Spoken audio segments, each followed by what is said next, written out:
అండి ఈరోజు టమాటా పప్పు చేద్దామని చెప్పేసి వచ్చేసానండి.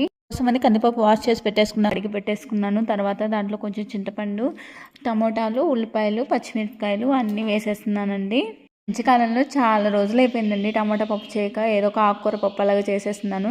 తర్వాత కొంచెం పసుపు, ఆయిల్ కూడా వేసానులేండి కొంచెం పొంగిపోకుండా ఉండడానికి. ఇంకా తాలింపు పెట్టే ముందు కొంచెం గవ్వల పిల్లలు కావాలన్నారని వేయించుతున్నానండి.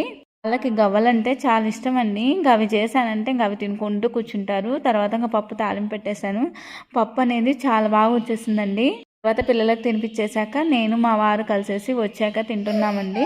టైం అయినా ఇంకా మా వారు వచ్చే వరకు ఉంటానండి. మధ్యాహ్నం నైట్ మాత్రం ఇంకా ఆయన మాత్రం దాదాపు త్వరగానే వస్తారు మధ్యాహ్నం పూట. ఇంకా నైట్ అంటే చెప్పలేను కానీ 8-8:30 కల్లా వచ్చేస్తారండి. మేము త్వరగానే తినేస్తాము. మేము ఎలాగో మా ఇద్దరికి ఒకేసారి తినడం కుదరదు కాబట్టి ఇంక మధ్యాహ్నం మాత్రం ఇద్దరం కలిసి కూర్చొని తినేస్తూ ఉంటామండి. పప్పు ఒకవైపు గవ్వలు పెట్టుకొని తింటుంటే ఎంత బాగుందో అండి అసలు.